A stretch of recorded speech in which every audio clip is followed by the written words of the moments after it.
Welcome, David, to my Summer Lair. And this is really, you're enjoying the spot, eh? Yeah, I mean, I'm just looking around, and I was here the other night, and I didn't even notice this radio station in the middle of the bar. Right. But when you were here the other night, you were doing magic and talking to people, and yeah, true. So that kind of that's distracting, isn't it? Like, yeah, and it was nighttime, and it was darker, and yeah. But there's actually a radio station inside of this bar. Okay, I'm getting my head around this. Yeah. This is amazing. You're in show business. This should be like straightforward for you, isn't it? I've not seen this before. Okay. It's not. All right. It's a brilliant idea. And we have our moments here. Yeah. I have my beer. Yeah. I'm ready to go. You're ready to go. Beaming from Pacific Junction Hotel to Earth. Girth. I mentioned that you are in show business. You are obviously one of the magicians featured in Magician's Life in the Impossible. And how did the doc kind of come to you? Or why did you say yes to the doc too? That's a good question. I mean, they approached me. They had heard about me and approached me. And I got to know Marcy first. She has a background in magic too. She does, yeah. She has a background mostly in mentalism, but yeah, also in magic. And so it was just sort of like it was a gut instinct. I just felt that I could trust her and that it wasn't going to be something where they were exposing magic or trying to make us look bad, you know? Yeah. And once I kind of got that sense from her and those assurances from her, I said, all right, this sounds like a really cool idea because, for me, I have a different approach to magic than almost anyone, which is that I'm really trying to keep everything as authentic as possible. I'm trying to be authentic. The things I say, I'm trying to be as truthful as possible. I'm trying not even to lie when I perform magic, which is a challenge. But so for this, it was like, I've said no to a lot of different projects, a lot of TV projects like Celebracadabra, Phenomenon, Wizard Wars, like every one of these, like, America's Got Talent has called me every year since the first season. And I don't do those projects because they don't feel right. But this one to me felt right because it was an opportunity to be authentic, which is what I'm all about with magic. So it really kind of intrigued me, and it ended up being an amazing experience. Your mom's quite the scene stealer. She has a couple of moments in there where she... Yeah, my mom is... she's funny. She's not normally that funny too. I mean, she has her moments. Yeah, and they capture some good moments. Yeah, she's quite the scene stealer. My dad is normally the scene stealer and the funny guy, but he was more the straight guy, and my mom was funny. Yeah. I don't know. They haven't seen the movie yet, so I can't wait to watch themselves on the screen. That's gonna be surreal, isn't it? Yeah, it's gonna be fun. You've been in Toronto now for a couple of days, and you've been to a couple of the screenings as well. How's the audience kind of received it? Are they kind of like... Amazing, man. I mean, it's been like just every beat they react to, like the funny things, the more serious, somber moments, and everything in between. Yesterday's audience was amazing. You were there, right? Yeah. I was there, yeah. That was great. I mean, it seemed like every beat they were just responding to. It was amazing, and the movie's really well paced too. It doesn't like lag. It shifts and it evolves through the different stories of the four magicians, and I don't know, it just seemed like it was really well received. I noticed at yesterday's screening, since you brought it up, that one of the things for one of your scenes in particular, so you kind of open the film, you do some magic, and then the audience has already kind of seen you do some of your magic. But then there's this one scene where you're just in your apartment and then you levitate a fork. Right. And I think the audience kind of gasped a little bit about that scene, or a couple people in my row, they kind of, because it felt like that was impromptu magic. It wasn't like you had set everything up or you had all these cues. It was just like, you guess you were just hanging with Marcy or something. She was behind the camera. And it's like, I'm going to do something right now, off the cuff. Yeah. And it felt like almost like the audience was reacting to like, that's like real magic. Like you said, the authenticity, not the hustling, not the con man, just like, there's no way that could be. Like the same thing when you came here to Pacific Junction on Saturday night and you're just doing some magic and you're making coins disappear and it's just like, I guess, it's just real magic. It's different when you see it in person than when you see it on television or, on any other medium, because you're experiencing it and your intellect is telling you this is this isn't real. I know this. Santa Claus is not real. Right. And then you watch something happen and your senses are just overwhelming that intellect. And it's a wonderful feeling. I love being fooled and watching magic. That's really great too. So I think we all kind of get addicted to that. And those who are really addicted to it then become magicians. And that's how you frame your occupation now as an addiction? Yeah, that's what it is. How did you get started? And let's go with the beginning. What was the first kind of magic, or what was the spark that got you into magic? Well, I was in grad school in a master's program for physical therapy, and a classmate of mine showed me some magic and got me really intrigued. And then I started bugging him for a couple of weeks until he started to teach me some things. And then I took it from there and read books and started to network in the community, and then eventually creating some things that were original just to me, like, you know, the light bulb thing at the end of the movie. Yeah, it's a great scene. Thanks. Yeah, that's an original piece of magic that fools magicians, you know, which is fun to watch their reactions. But so I got interested in it in grad school, and I got into magic a little later than most magicians. I was gonna say, like, that seemed kind of like even just hanging with the other guys, like with John Armstrong and some of the other magicians that you guys are rolling with. It seemed like a younger, like as a kid thing or something. Like you go somewhere, you see that Disney World, and you're like, guy's cool. I want to join that party. Exactly. Yeah, John got into it as a very young kid. Yeah. Most magicians, I think, did get into it as children, and they were hobbyists for the first part of their lives, and then became professionals. That junior magic kit kind of. Yeah, exactly. With the magic wand and the top hat and the little ball and vase. Yes. Yeah. The classics. Yeah. The top hits. But yeah, for me, it was a much later thing, which actually serves me in a lot of ways, because I had to develop social skills before I became a magician, and that actually helps me now. In life, I didn't have to use that as a crutch, you know. Yeah. And I think I have a more perspective on what magic is, because when you get into magic, there's a lot of influence towards things that aren't necessarily good, but everyone's saying they're great, or you know, there's just a lot of lemming effect going on there, where everyone's kind of the community can sometimes be a little blind to good versus bad magic, and that seems sort of counterintuitive. But does this feed back into your authenticity thing again? It does to some degree, but I mean, it's also just like the pure effect. When you watch a piece of magic, something happens, and it doesn't matter how clever the method is, or who, you know, how prestigious the person was that came up with it. At the end of the day, it's like a layperson can look at magic and go, that's good, that sucks, you know?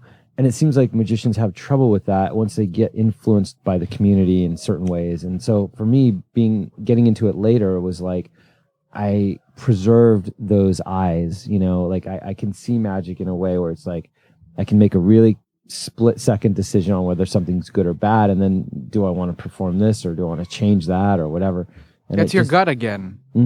Yeah, right. It is. Because it sounds like what you're saying is like it's almost like an echo chamber, right? Where it's just like everyone's kind of agreed that this is a good thing. Exactly. And then we're all gonna. It's just like a yes man kind of thing. And then there's a lot of that going on. Yeah. And then whereas like you can kind of quote unquote go rogue because you have your gut, right? I am rogue, dude. Everything I've done in magic has been rogue. Okay. Like that should be on your business card. Yeah. Like I don't go down the normal channels of magic. My show that I have a weekly show in Anaheim, you know, in a theater, like sort of a Vegas kind of thing. You buy tickets, you go to the theater, and every single week, you know, we fill this theater with people. Voted best date night, right? Well, best magical date night. That's right. Yeah. Yeah. Wow, cool. You did your homework. I did my homework. Yeah. See, I pay attention to stuff. Yeah. So that's a cool best magical date night. It was in LA. Yeah, in LA. Yeah. That's nice. But yeah, so I mean, the normal channels would be you become a magician, and then your peers, you know, give you awards, and then you go to Vegas and you try to get a theater, and then, you know, and the Vegas deals are not great. I mean, it's not like those guys are making a ton of money anymore, unless you're really like a big headliner and a big name, a household brand, like a Copperfield or something. Yeah, the other guys that are in those theaters they're working like 6 days a week, and, you know, multiple shows a day, and not making that much for the amount of work that they're doing. And so, I mean, I'm just like, I four-walled my own experience. I created an experience in Southern California that involves magic and wine tasting. And I've been doing it now for almost 9 years.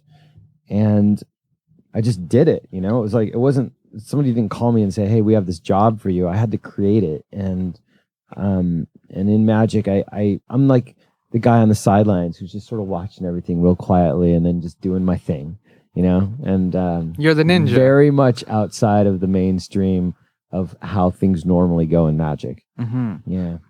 But I get that's one of the themes of the film itself, or the documentary, right? Is that there is no quote unquote linear path. Each of the magicians in the movie was kind of taking a different path and had just different bumps along the road, trying to be. And that was the other theme too, was just trying to make a living out of this.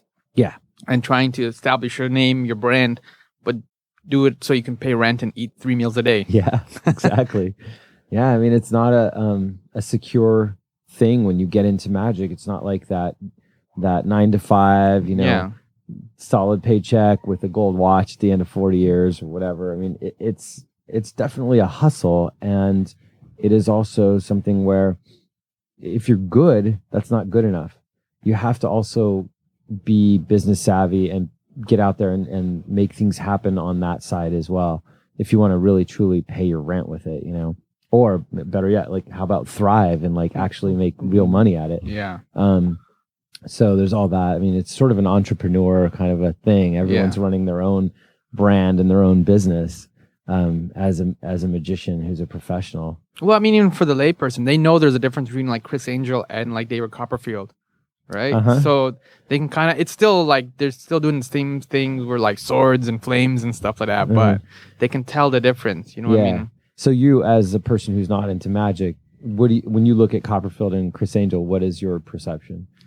So my beef is I don't like the kind of Chris Angel type Ed Hardy kind of magic.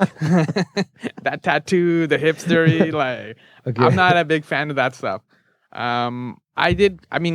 Just growing up, I've seen Penn and Teller live. Yeah, they're awesome. And they're fantastic. They did the catch the bullet in the teeth trick and like a number of like really classic tricks. And then they do nice variations too, like when they saw the Lady in Half, and then they do kind of variations on those kind of classics.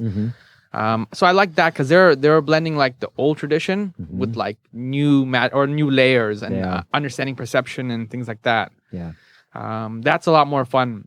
But growing up, I mean, in terms of general magic, we only had like David Copperfield, really. Like that was the big one that was kind of like pushed, and Amazing Kreskin was another one kind of floating around.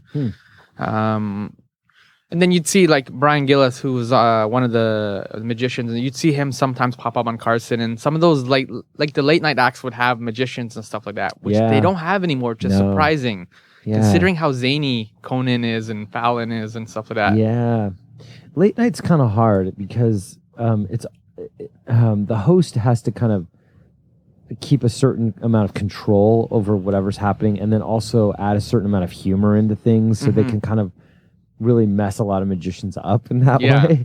I know that Letterman was not very magician friendly, so during his whole run, he rarely, if ever, had a magician on. I think he had a couple on, and then that was kind of burned the bridge. Yeah, maybe towards the end he had a couple more, but but it's hard for him not to mess with the magician on there, you know.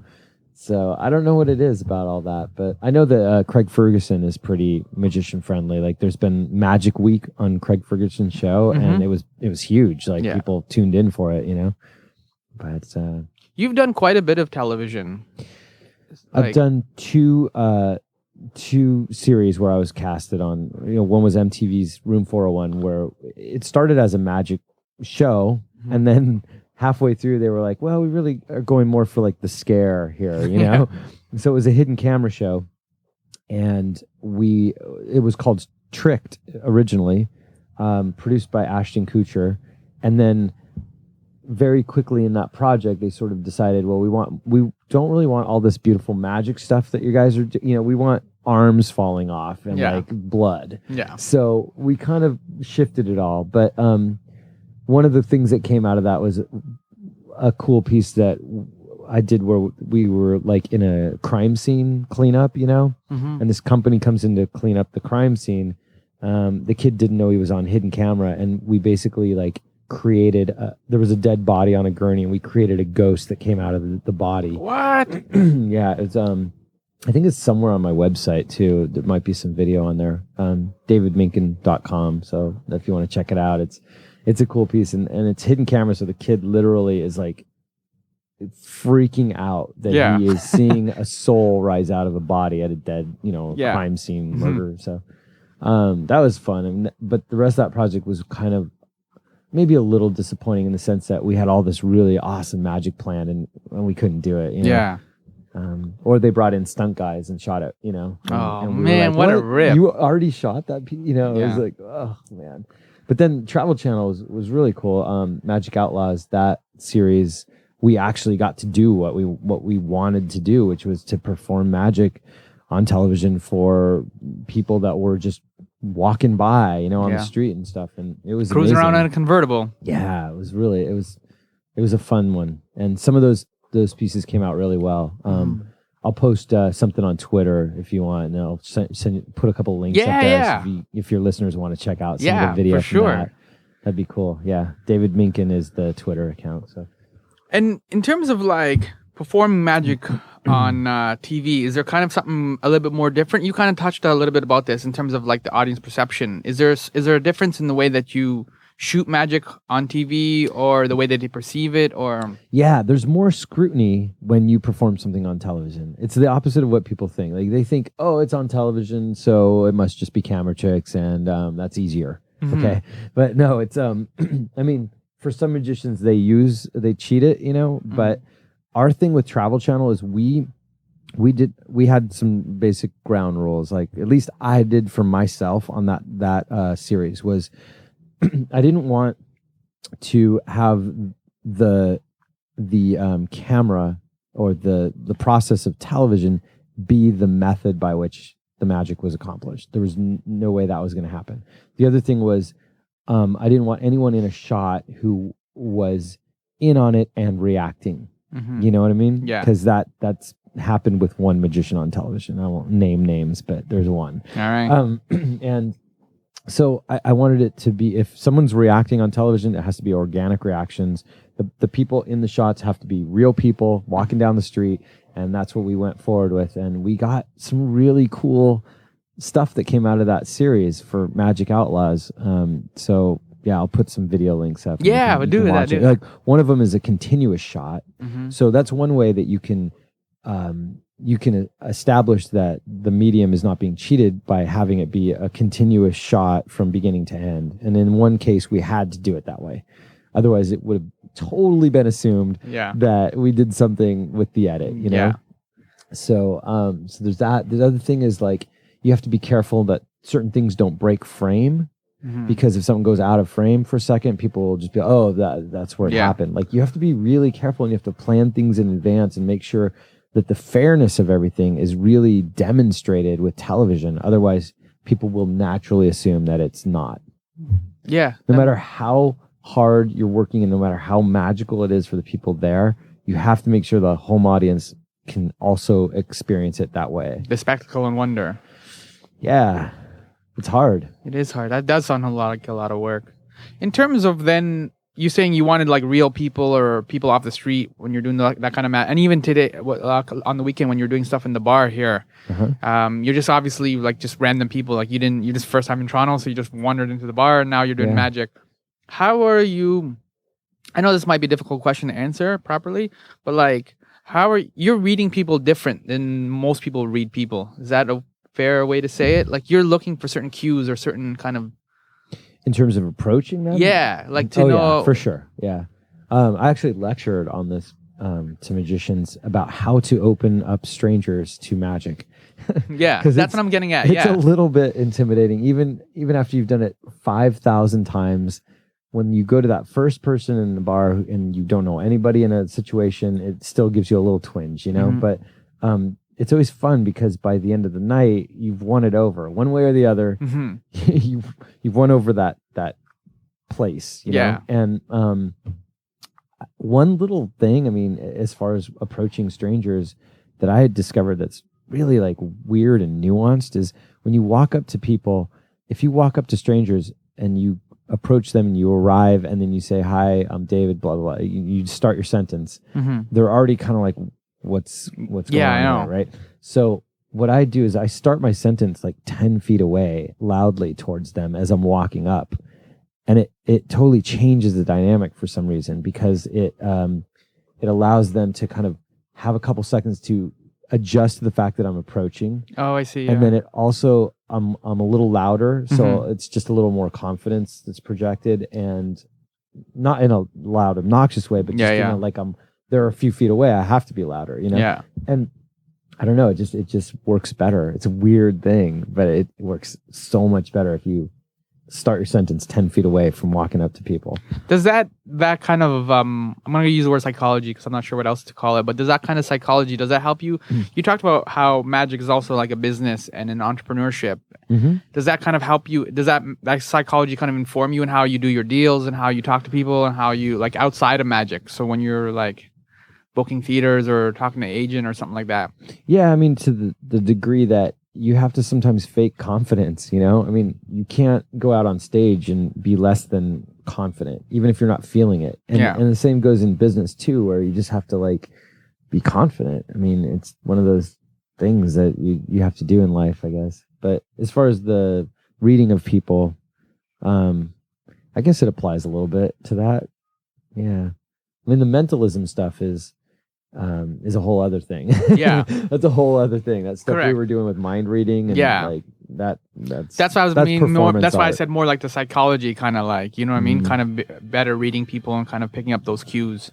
Well, I'm kind of naturally a bit more intuitive with, I think, that kind of thing. I'm more of an introvert really when it comes down to it. So I'm a people watcher anyways. Yeah. And I can read certain things maybe. Definitely like when I was starting out, okay, I got good in restaurants when I was doing 10 approaches a night or 20 approaches a night to tables and doing magic for people. And I learned really quickly how to read people's body language, because if people are leaning towards each other and talking, you definitely don't want to approach them. Right. They're engaged in some sort of more intent conversation, versus people who are leaning back and talking, and just things like that. You learn very quickly. But I like the scene where you're performing at a bachelorette party in the documentary, and it's just they're all it was about 12 or 15 girls or something like that, and they're all like just drunk and just obnoxious and hammered. But you had an aside to the camera, and you mentioned like, I'm not going to do any of the deeper artistic stuff. I think that was the line you had, or something similar like that. Yeah. Can you elaborate on that? What did you mean by like the deeper artistic stuff? Like, a lot of the magic I do is more contextual and more meaningful magic. Like, there's an effect that happens, a magic effect, but you put it into a context that has deeper meaning, and that's what I love about performing magic. There's certain situations where you can't do that because people are hammered, and it becomes short attention span theater, and you're like basically trying to do more effects in a shorter amount of time to keep their attention because they're just that blitzed, you know? They were fun. They were a really good group. Yeah. But it's a cool scene too. Like, it cracks people up and like. Yeah, it's fun. And actually, one of those girls in there, Autumn, who is a really good friend of mine now. Like, we've become really close. And she's like, I got to see this movie. I'm embarrassed. I'm so worried that we came off too drunk or something. But no, they were cool. You know, the one girl who was like passing out in that scene, I literally had a girl passing out in the front row of my show. Like, that was a first for me. Yeah. And that they weren't with the bachelorette party. There were two people that managed to buy tickets outside of the rest of the group. Yeah, because there's a dude sitting in the row. Exactly. Right? And they set up the scene as a bachelorette, and then there's this dude just sitting there. I'm exactly. There were two people that like awkwardly were sitting in the middle of this bachelorette party, but they were the most drunk. So it was like, all right. Whatever works, right? I try to stay away from bachelorette parties these days. It is counterintuitive as that may seem. Like, you would think, oh man, that's a dream gig. No, just leave it for the strippers. Yeah. This beer is pretty good, man. There we go. And in terms of you do one of the aspects of your magic is levitation. So how did you gravitate towards levitation? See what I did there? Yeah, Saw not that, bad. dude. High fives. High five for that one. So how did you gravitate towards levitation? Because that's a different. Because again, with the four magicians that are in the documentary, Yeah. yours, that's one of the differences with what you do. You do like the levitation. Well, you know what's funny is that that's not my specialty. Like it sort of got billed that way in the write up of the movie, but and it also in the way that they edited it, because I guess those are really visual things. So they was of so all cool. the things that we shot, and we shot a ton of stuff. Yeah, we shot all kinds of different types of magic for the movie, but I guess they really kept putting those levitation things in because they liked him, and now I'm the levitation guy. You know? But no, I mean, I focus on all kinds of different things like coin magic and like magic with things that you've never seen, like the hourglass. Did I do that? You did that yesterday after the screening. Oh, yeah. Okay, cool. Yeah. You put some sugar in there, and that. Right. I'm not gonna ruin it, but yeah, created an hourglass, like things that are totally unexpected. You know, that's more fun in a way. But levitation's one of those things that is so. It's so simple and so visual, and people just look at things and they're just like, "What?" Yeah. And so, like, levitation gets into the film because it's so visual, you know. And it's the hardest one, I think, for people to kind of figure out. Like, you know what I mean? Like when you're making the coins disappear, it's in your pocket, it's whatever, right? Yeah. Everyone has a theory, but when it's levitation, the theories get really more thin. Yeah. Right. And especially when they like. Did I do something with a credit card by any chance? No, what's that one? Okay. Yeah. All right. We'll have to do that later or something. Oh, yeah. So, yeah, I mean, there's certain levitation that disproves any theories they might have as well. And that's always fun, you know. That was old school, too, where, like, when we were talking about David Copperfield, like, he would levitate a girl or something, and then they do the hula hoop. Yes. Right? To show that there was no wires to kind of establish that, like. The old hula hoop. The old hula hoop, yeah. None of you guys traveled with a hula hoop to Canada. No. I was kind of disappointed, man. What happened to the hula hoop, man? You're just doing like coins and hourglasses. Like, come on. There's no reference for me. Next time, man. I will pack a hula hoop just for you. Thank you. That's all I ask. Yeah, no, Copperfield, I mean, he did something. He used to do the flying thing where he would fly around the stage. Then they would like put him in a plexiglass box, close the lid. He would fly in there. They'd bring out hula hoops, twirl them around him. You know, like how many ways can you show that there's not what you think is going on? Yeah. You know? But as you do more and more magic, can you see or know what the other magicians are doing? Their sleight of hand. Can you see their? Yeah, of course. Yeah, I mean, but we still get fooled all the time too. Yeah, you know, it's a lovely feeling when you think you know all this stuff and then someone just smokes you. You know, yeah, it's a great thing. And in terms of your show, you even in the documentary, you talked about always wanting to get better and always wanting to improve and stuff like that. Yeah. How often are you coming up with new tricks or new ideas? How often are you developing a new show? It depends on what's going on in my life. If I'm on a TV project, it's like all kinds of creative juices get flowing really fast, and I have to like create a bunch of stuff and try to keep it fresh and original and new. At least in part, you know, like there's sometimes where you'll take a classic and put a spin on it. Other times where you just come up with something that's original that hasn't been done. But that was our goal with Magic Outlaws, was we wanted to perform things that were in some way evolving to some new level, even if it wasn't completely original. And some of the things were pretty original, but even if it was a twist on a classic something, we didn't want to just take things that had been done and do them again, you know? So I think we did a pretty good job. I was really proud of that project, and all the magicians on it. They were really great. Ben and Chris Korn, they were awesome.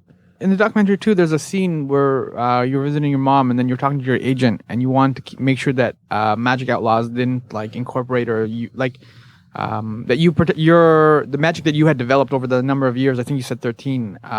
It was still protected. It was under your. It was your intellectual property, I guess, is what I'm trying to. Your magic property, I guess. I don't know what but you know what I'm saying. So how, in terms of magic now, when you're coming up with a new trick or a new idea or something like that, are you just keeping it for yourself, quote unquote, or are you something you're contributing to the magic community? Does that make sense? Yeah. At the moment, it's stuff that I want to perform. Eventually, later in my career, I'm going to obviously give everything I can give back. But for right now, because I still aspire to do television, if I come up with an original idea, I want to kind of hold it and then see if I can perform it on TV and have it be something that's, original. So there's a big temptation in magic to publish and to receive the accolades from your peers and give, create a DVD on this new trick that you just thought of that you haven't actually fully worked out yet. Yeah. And there's a whole industry of that. And I've basically held that off completely at bay because I'm not going there yet in my career. I'm trying to do television. And once I give up and I'm like, hey, I'm just too old to do TV. Yeah. My teeth are falling out. And the arthritis doesn't work so well for the coins. Then I absolutely plan to give everything I can give back. And I'm writing a book very slowly over time that I really think is going to be a cool one. And hopefully will give a fresh perspective on some things that would be valuable to the magic community. It's a long process to write a book. I don't know if you ever tried. Yeah, it is a long process. Yeah. Wow, it's so high. So it might be published posthumously. I might be in the grave. I don't know, but very slowly it is being written, and it's mostly theory. It's mostly like philosophy and that sort of thing, and performance theory. Different tricks will be in there, but illustrated by this underlying theory that's going on. What else do you have cooking then, other than the best magical date night in Los Angeles? What else? Other than a book? Is that kind of, are you hoping to get back more into TV or develop a show or something? Or absolutely, yeah. That's what I really want to do most in the near future. Obviously, doing my live show every week, filling that show has been a huge priority and a massive amount of time, and it's super fun. Like, even if I never did any more television, I'm still happy based on the fact that I get to go out every week, go up to an audience, and perform for 90 minutes and receive the gratitude from that audience, which is an amazing feeling. And also just giving them this gift, which is magic, So that to me is really satisfying. But I have to try to get another TV show before I'm too old to do it, Yeah. And I'm getting up there. So I gotta get that going this year. But it was cool actually this week. Because of the movie, I had a few people come up already and say, I work for a production company, give me a call next week, so we'll see what we can get brewing again. Okay, well, to have you come back with the hula hoop and then hopefully with a TV deal. Hula hoop, yeah. Even if I just hula for you. That would probably be enough then, yeah. Okay, if you have a TV deal or a TV show even, that's great too, but... that'd be great. Thank you, David, so much for coming in and talking magic and just hanging out and having beer. Thanks for having me, man. It's been cool meeting you and just doing magic around here. Yeah. So, and hopefully the film will be able, Marcy and Christoph will be able to sell the film, or it can kind of keep going and kind of expand and reach more audiences. So I'm not really sure how it's been going for them in terms of selling it at Hot Docs, but I'm sure the audience has been really digging it. So that's a huge boost. For sure. Thank you for visiting my Summer Lair. My pleasure. Thanks.